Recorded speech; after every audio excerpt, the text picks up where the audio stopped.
Hey guys, welcome back to Ultimate S&S. So, secession from the Union. What is it? Can it happen? Has it ever happened in the past? Well, let's get into that, folks. So, a little history lesson for you guys. And this is a lot of information to keep, and I'm just going to go through about the first six of them. So, December of 1860, South Carolina was the very first state to secede from the Union. You have to understand at this point, the election had just finally been handed over to Abraham Lincoln. So there was a lot of people in the South that were upset about a lot of his views. There was a lot of unjust taxation happening here in the South as well. Then 1861, January, Mississippi decided to follow suit. And we started to see a snowballing effect. We started picking up more states into secession. January 10th, Florida joined. January 11th, Alabama joined.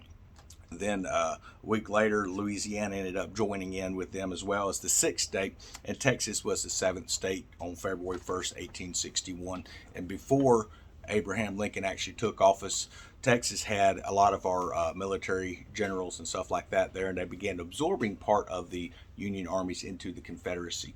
And it was after Abraham Lincoln took office that we began trying to get more volunteers to join. So you had your regulars and then you had your Confederate armies. And it was only about 5 months after December 1860 when South Carolina left. It's when the Civil War really broke into the bloodiest battles. So has it happened before? Yes.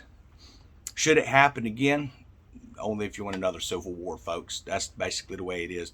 Now, there are things that we as citizens of our country, we should be pushing for legislation that is comparable to our states have a right to legislate themselves. This overreach from our government stuff, it has to stop at some point. The federal government does not have a right to come in and supersede the state's legislation. And once the federal government realizes that, once our local entity governments start to push that idea and that agenda, I think they'll start to back down because they don't want a civil war any more than anyone else does. So should we as a nation start looking at, can your state succeed?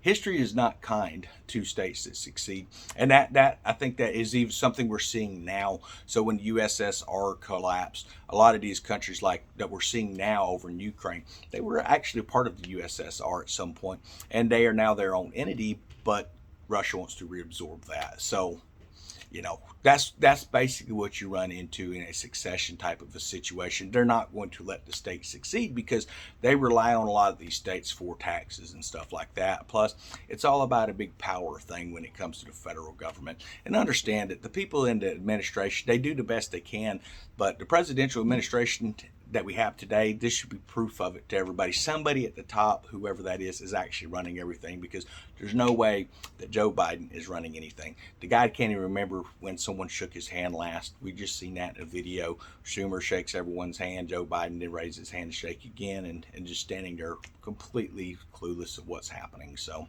but what we need to be doing as people is we need to be prepping, we need to be getting food, we need to be trying to set back water, we need to be trying to make sure that we're getting our gardens going, finding ways that we can actually become more self-sufficient, whether it's raising your own flocks, raising your own cattle, things like that. If you're in a situation where you live in a city, there's still things that you can be doing, but it's time to get out of those cities, folks. You don't want to be in those things when all hell breaks loose. You really don't.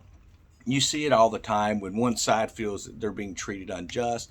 Out comes the rioting. They call it peaceful protesting, even though we actually see it with our own eyes on TV. The attacks that are done on the seniors, the attacks that are done on anyone that they view as different than them. So what can we do? Well, stay out of that stuff. The best way that you can would be my recommendation. Now, everyone wants to jump up and, well, let's go meet it with force, but understand that is exactly why it's allowed to happen. That's why it's being pushed. This powder keg is being built, is to get a response from Americans. That way they can come in, do the martial law, they can remove your gun registries, where you have to register your firearm, you can no longer own a firearm, and all this other mess that they're pushing up there. That's why they're trying to get people, and I'm not trying to be mean, but people that don't have as much education available to them, people that are basically victim mentality their entire lives, where they feel that they're the victim all the time, and they like to get these guys riled up so that they could come in and just hammer and get a response out of the conservative side of the spectrum. And if they can do that, then they can label you terrorists. They can label you, unfit for firearm owners and stuff. So be smart. Don't be dumb. Don't run out and fall into their plan. Don't fall into their snares, guys. Sit back, wait, but be prepared. Be prepared for defending your own home. I would rather defend my own home than go defend somebody's business. That's just the way that it comes down to it. And if you're locked up because you were defending someone's business, then there's no one there to protect your family at home. So be smart, guys. Get your food. Buy as much as you can, man. I know you're tired of hearing that stuff, folks, but get as much as you can. If it's just canned chili or whatever, canned vegetables, something to be able to hold you over. With the prices and inflation going up, went to the store yesterday. The store's shelves are just I mean, it's a disaster area. What is on the shelves isn't much. Even when you start looking at potato chips and different stuff like that, there's not as much out there now. I mean, they say it's because of distribution issues. I don't believe that too much. The reason I say I don't believe that too much is I see truckers on the road still. So it can't be just distribution. It's got to be supply. So we'll just have to wait and kind of keep an eye on what's happening around here. But for those that are always talking about secession of their state from the Union, understand it's happened before. It led to the Civil War. Do you really want to have that on history again? Do you want your children seeing that fight in their front yards?